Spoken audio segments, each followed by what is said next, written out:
નમસ્કાર દર્શક મિત્રો, વોઇસ ઓફ ગુજરાત ન્યૂઝ ચેનલમાં આપનું સ્વાગત છે। હું છું વિરાંગ મહેતા। સમાચારમાં વિશેષ જોઈએ તો મેમદાવાદ શહેર રેલવે સ્ટેશન પાસે આવેલ દ્રશ્યમાં જોઈ શકો છો એવા રેલવે ગરનાળાની નીચે ગંદા દુર્ગંધયુક્ત પાણી હંમેશા કાયમી ભરેલા રહેવાને લઈને અહીંથી જતા રાહદારીઓ વાહન ચાલકોને ભારે હાલાકીનો સામનો કરવો પડે છે।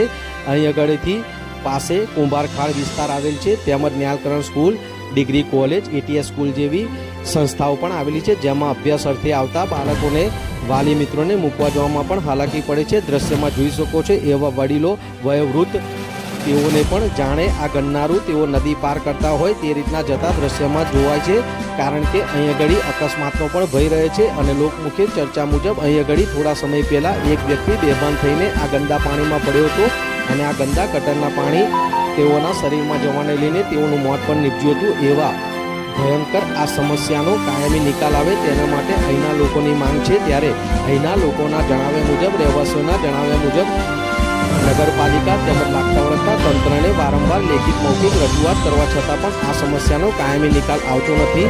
અહીં આગળ પાસે એક તળાવ પણ આવેલું છે, જે પણ રોડથી એકદમ નજીક હોવાને લઈને અને કોઈ ડિવાઈડર પણ નથી મૂક્યું અને કોઈ કોરિડોર પણ નહીં કરેલું હોય, જેથી કરીને આ તળાવની અંદર પણ અકસ્માતનો ભય રહે છે અને આ તળાવમાં ગરકા થવાના પણ ઘણા બનાવ બનેલા છે।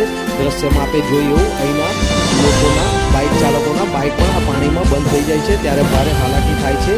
આ રીતના આ ગટરના ગંદા દૂષિત પાણી આ ગન્નારાની અંદર કાયમી માટે ભરાયેલા રહેવાને લઈને અહીંના લોકોને ભારે હાલાકીનો સામનો કરવો પડે છે।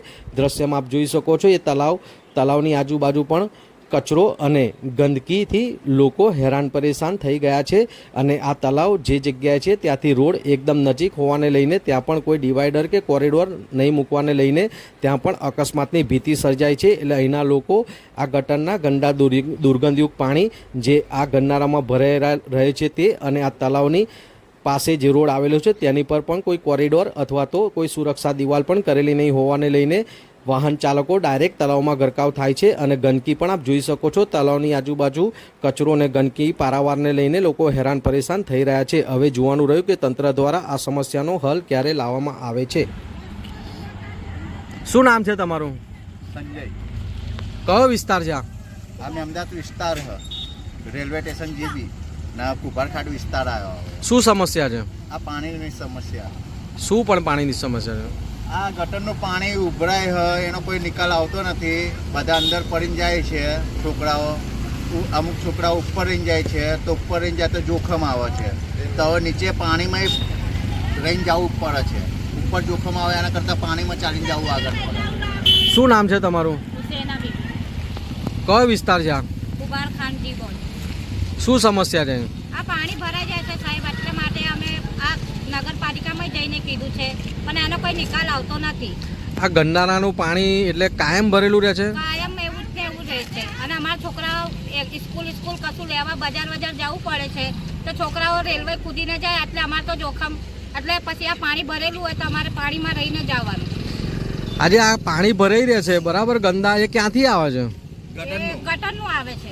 ગટરનું પાણી ક્યાંથી આવે છે? એમ ગટર આઈસીને ઉભરાય છે બરાબર, તો એ ગટરનું પાણી તમારા પાણીમાં બી મિક્સ થાય છે? હા, પાણીમાં મિક્સ થાય છે, પછી ઉલટી, ઝાડા, બીમાર એવા છોકરાઓ પડે છે, કઈ એનો નિકાલ જ નહીં આવતો।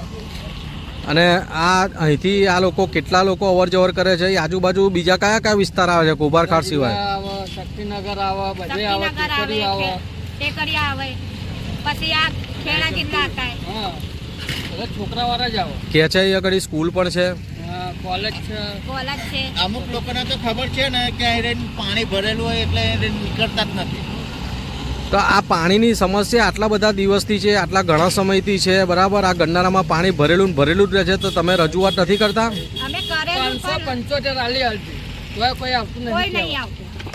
તો કહે છે ને કે વચ્ચે આગળ પેલું આના પાણીને ખેંચવા માટેના પમ્પિંગ મશીન મૂકવામાં આવ્યા, માણસ પણ મૂકવામાં આવ્યા, કશું નથી આવ્યા। કોઈ નિકાલ નહીં આવ્યો।